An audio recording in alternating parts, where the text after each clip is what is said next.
আবার পুরনো বন্দোবস্ত, পুরনো দখলদারিত্ব, পুরনো সন্ত্রাসের রাজনীতি আবার ফেরত আনবে, তাদের পরিণতিও কিন্তু স্বৈরাচার হাসিনার মতোই হবে।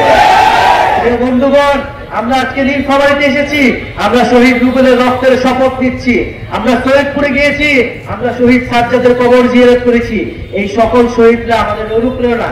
আমরা মনে করি এই মানুষগুলা জীবন দিতে একটা সুন্দর, একটা সমৃদ্ধ বাংলাদেশের জন্য, যেই বাংলাদেশে অর্থনৈতিক বৈষম্য থাকবে না, যেই বাংলাদেশে আঞ্চলিক বৈষম্য থাকবে না, যে বাংলাদেশে আপনি স্বাধীনভাবে মত প্রকাশ করতে পারবেন, আপনি কথা বলতে পারবেন, আপনার ভাতের অধিকার পাবেন, আপনার খাবারের অধিকার পাবেন, শিক্ষা এবং কর্মসংস্থান পাবেন, আপনি হাসপাতালে গেলে চিকিৎসা পাবেন, আপনি সরকারি অফিসে গেলে আপনাকে দুর্নীতির আশ্রয় নিতে হবে না, দুর্নীতির শিকার হইতে হবে না।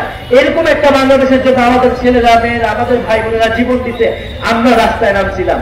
প্রিয় বন্ধুগণ, যদি গণ অভ্যুত্থানের পরে আমাদের এই সকল দাবি পূরণ হয়ে যেত, তাহলে আমাদের রাজনৈতিক দল করা লাগতো না।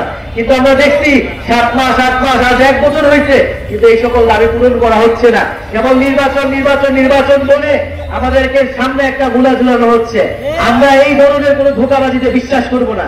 আমরা অবশ্যই নির্বাচন চাই, আমরা নির্বাচিত সরকার চাই, কিন্তু অবশ্যই এই গণ অভ্যুত্থানে যারা হত্যা করেছে সেই শেখ হাসিনা এবং তাদের দোসর যারা বাংলাদেশের প্রতিটি এলাকা এলাকায় এখনো লুকায় আছে, তাদেরকে বিচারের আওতায় অবশ্যই আনতে হবে।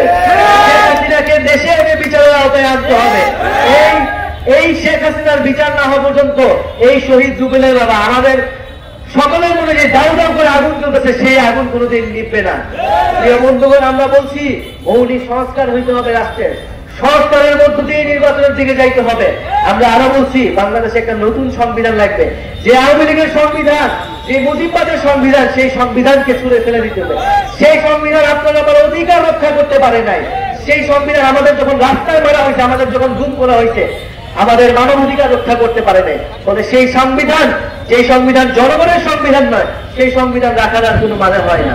ফলে বন্ধুগণ, আমরা পুরো দেশব্যাপী দেশ গড়তে জুলাই পদযাত্রা কর্মসূচি হাতে নিয়েছি। আমরা প্রথমে উত্তরবঙ্গ এসেছি, রংপুর গিয়েছি, গাইবান্ধা গিয়েছি, আজকে নীলফামারী। কারণ আমরা মনে করি যে উত্তরবঙ্গ বৈষম্যের শিকার, এই উত্তরবঙ্গ থেকে আবু সাঈদ, শহীদ রুবেলরা দাঁড়িয়েছিল। ফলে উত্তরবঙ্গের প্রতি আমাদের আলাদা দায়বদ্ধতা আছে। সেই দায়বদ্ধতার জায়গা থেকে আমরা নীলফামারীতে আসছি। নীলফামারীর ইতিহাস অনেক সমৃদ্ধ, নীলফামারীর ইতিহাস লড়াইয়ের ইতিহাস। সেই জিল বিদ্রোহ থেকে আমরা নীলফামারীর কথা শুনি।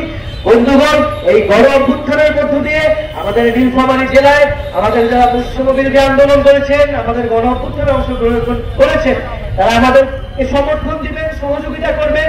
আমরা একটা নতুন দল করেছি, আপনাদেরকে কথা দিয়ে যাচ্ছি, আমরা খুব শীঘ্রই আপনাদের যে দাঁড়িয়ে দেওয়া, আপনাদের যে আকাঙ্ক্ষা, আপনাদের যে প্রত্যাশা, তরুণদের একটা রাজনৈতিক দল থেকে সেই প্রত্যাশা আমরা খুব শীঘ্রই পূরণ করবো। আর এটা ভাবার কোনো কারণ নাই যে রাজপথে তৃণমূলে কেবল একটাই দল আছে। বাংলাদেশের নতুন রাজনৈতিক শক্তির উত্থান ঘটেছে, নাগরিক পার্টির উত্থান ঘটেছে, তারুণ্যের উত্থান ঘটেছে, 24-এর শক্তির উত্থান ঘটেছে। এবং এই শক্তিকে অগ্রাহ্য করে বাংলাদেশ কেউ কোন ধরনের ষড়যন্ত্র করতে পারবে না। বন্ধুগণ, আমরা এই নীলফামারীর পথসভা শেষে আমরা পঞ্চগড় যাব। আপনারা আমাদের এই পুরো যাত্রায় আমাদেরকে সহযোগিতা করবেন এবং আমরা 3রা আগস্ট শহীদ মিনারে ঢাকায় বিশাল জমায়েত করব এবং আপনাদের যে সমস্যাগুলোর কথা, সেই সমস্যাগুলো নিয়ে আমরা ইস্তেহার দিব জাতির সামনে যে এইটাই জনগণের সমস্যা।